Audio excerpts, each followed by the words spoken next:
Shalom Uvracha, bienvenue sur toradevie.fr. Suite à notre cours de la dernière fois, comment donner du goût à nos épreuves, nous allons continuer sur la même lancée et approfondir comment ça peut se retrouver à l'intérieur de nous-mêmes dans les 5 parties de la Neshama, de notre âme divine. Notre Neshama. Le nom Neshama, c'est un nom global, c'est un nom général qui englobe 5 parties de cette âme divine que Dieu nous a insufflée lors de la création. L'âme, la Neshama, est répartie en 5 niveaux. Nefesh, Ruach, Neshama. Nefesh, c'est la vitalité. Ruach, c'est le souffle de la Neshama. Neshama, c'est la partie divine. Chaya, c'est la vitalité spirituelle. Et Yechida, c'est la parcelle de la Neshama qui reste attachée au Créateur et qui se révèle dans des moments très particuliers, comme dans la prière de Neila lors de l'office de Yom Kippour. Mais arrêtons-nous un instant sur la première partie de cette Neshama, Nefesh. Nefesh, c'est, comme on l'a dit, cette vitalité. Rabbi Shneur Zalman, l'auteur du Tanya, explique qu'à l'intérieur de nous-mêmes, nous avons la Nefesh Elokit, la vitalité divine, l'âme divine, et la Nefesh Bahamit, l'âme animale, littéralement, cette vitalité animale, auquel chacun d'entre nous est confronté au quotidien, car dans notre vie, nous sommes toujours confrontés avec la matière. La matière, par définition, étant une barrière quelque part pour nous faire évoluer dans notre avancée spirituelle. Même notre corps est quelque part une limite au dévoilement de notre Neshama, de l'âme divine. Mais ce qui est davantage intéressant dans cette définition, c'est que la Nefesh Bahamit, on la nomme Nefesh car c'est justement cette vitalité qui est donnée au corps, qu'à travers cela, chacun d'entre nous peut accomplir toutes ces actions, la parole, la réflexion, etc.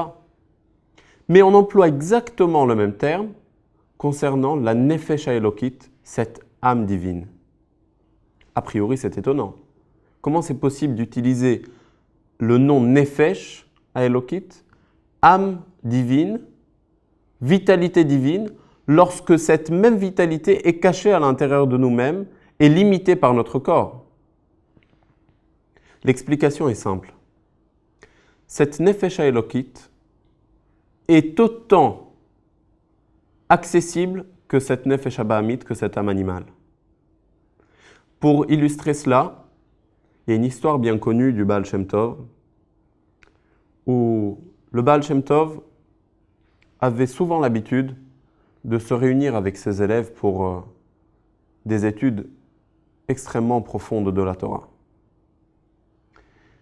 Et souvent, le groupe de ses élèves, qui se nommait la Chevraya Kadisha, donc le groupe Kadosh, le groupe saint des élèves du Baal Shem Tov, était réunis donc dans la salle d'études et lors d'une soirée froide d'hiver, les élèves du Baal Shem Tov n'avaient plus de quoi s'éclairer à l'intérieur même de la salle d'études. Et donc, l'étude s'arrêta à ce moment-là. Comment faire pour obtenir encore des bougies? Les élèves s'adressèrent au Baal Shem Tov. Et le Baal Shem Tov leur dit, sortez, allez à l'extérieur, prenez quelques stalactites et allumez-les. À travers l'allumage de ces stalactites, vous pourriez vous éclairer et continuer votre étude. Évidemment, chacun connaît les miracles du Baal Shem Tov. Chacun a déjà entendu parler des histoires miraculeuses que le Baal Shem Tov faisait. Mais cette histoire a un enseignement très profond à nous apporter. En fin de compte, ces stalactites, c'est un morceau de glace. Un morceau de glace qui est justement le contraire du feu, le contraire de la vitalité. Notre corps, c'est quelque part ce même morceau de glace, ce même morceau de matière qu'a priori est complètement l'inverse du spirituel, de cette âme divine. Le Baal Shem Tov, à travers cette histoire, voulait dire à ses élèves, prenez cette glace, et même cette glace, telle qu'elle, vous pourriez la prendre et l'allumer, et pas seulement que la glace va devenir une source d'éclairage, mais au contraire, ça va complètement combler le manque et ça va être maintenant un outil qui, lui-même, à travers lui-même, vous pourriez faire jaillir de la lumière et vous éclairer et continuer votre étude. La même idée se retrouve à l'intérieur de nous-mêmes. Nous avons la nefesh habahamit, cette âme animale. C'est vrai que cette âme animale, cette vitalité qui nous limite, souvent nous empêche d'avancer dans notre travail, dans notre avodat Hashem, dans notre avancée dans le service de Dieu. Mais ce n'est pas pour autant que la nefesh elokit, c'est-à-dire cette âme spirituelle, cette âme divine, mais pas seulement l'âme, cette vitalité, est en fin de compte innée à l'intérieur de nous-mêmes, car elle fait partie des 5 parties de la Neshama. Et pas seulement elle fait partie des 5 parties, mais c'est la première partie de la Neshama, Nefesh, qui veut dire qu'à l'intérieur de nous-mêmes, nous avons la capacité de faire en sorte que ce bloc de glace, cette stalactite, puisse être éclairé. À travers cette histoire, nous pouvons également reprendre la même idée que nous avons étudiée dans le premier épisode. C'est de faire en sorte que l'épreuve, que en hébreu s'appelle Nisayon, la racine du mot est Nes. Nes, ce sont les 2 lettres Nun et Samer, que en hébreu, Nes veut dire miracle. Et pas seulement miracle, mais Nes veut dire aussi un monticule, comment s'élever. Ce Nes, ce miracle, peut avoir lieu lorsque chacun à l'intérieur de lui-même peut retrouver que cette Nefesh Elokit, cette parcelle de l'âme divine, au niveau de Nefesh, au niveau de la vitalité, telle qu'elle, peut donner la vitalité à un corps qu'a priori est l'inverse et une barrière pour la volonté d'Akadosh Baruch Hu, la volonté de Dieu.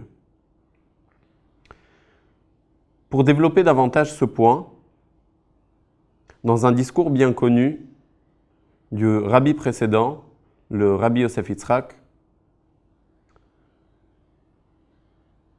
le rabbi évoque un point extrêmement important.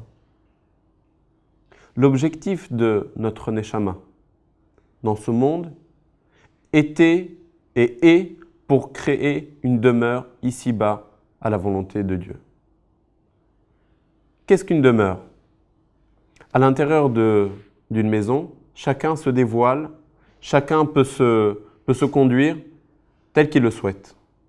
De la même façon, Akadosh Baruch Hu, l'Éternel, a créé une contraction de la lumière divine pour faire en sorte et laisser un espace quelque part pour que chacun puisse évoluer et puisse avoir le libre choix pour faire cet avodat Hashem, ce travail divin, et d'exploiter la nefesh elokit, cette vitalité divine qu'il a à l'intérieur de lui-même.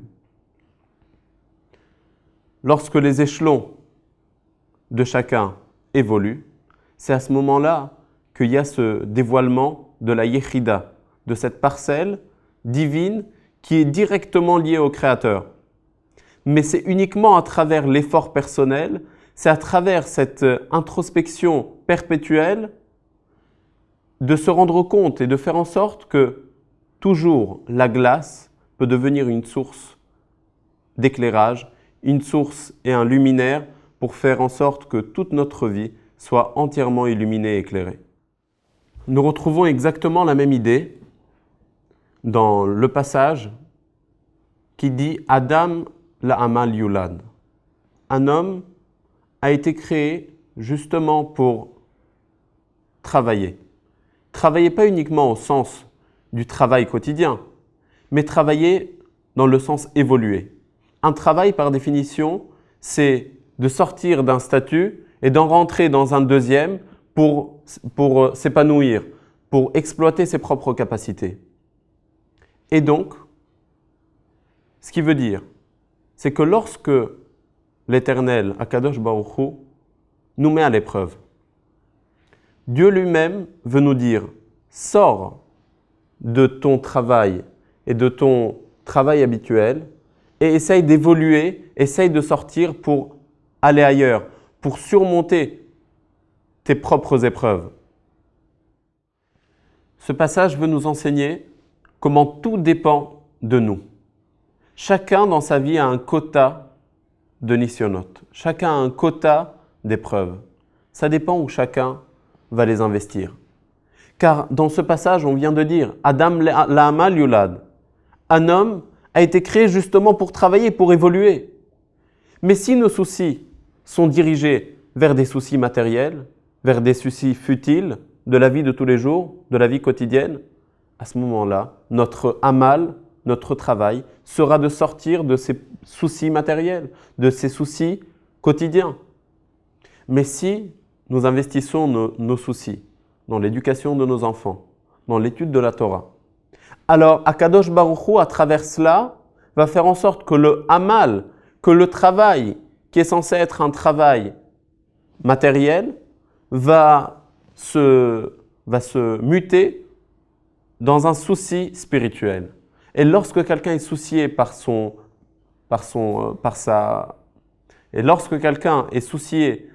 développement spirituel, c'est à ce moment-là qu'il peut trouver une véritable évolution. Et ça peut être même ressenti. Et pour reprendre le point que nous avons dit au début du cours, c'est que c'est justement l'idée d'éclairer notre morceau de glace, la stalactite qui est à l'intérieur de nous-mêmes, à travers cette nefesh haelokit, à travers cette vitalité divine, de la même façon que nous avons cette vitalité, entre guillemets, animale, nous l'avons innée à l'intérieur de nous-mêmes, cette vitalité divine.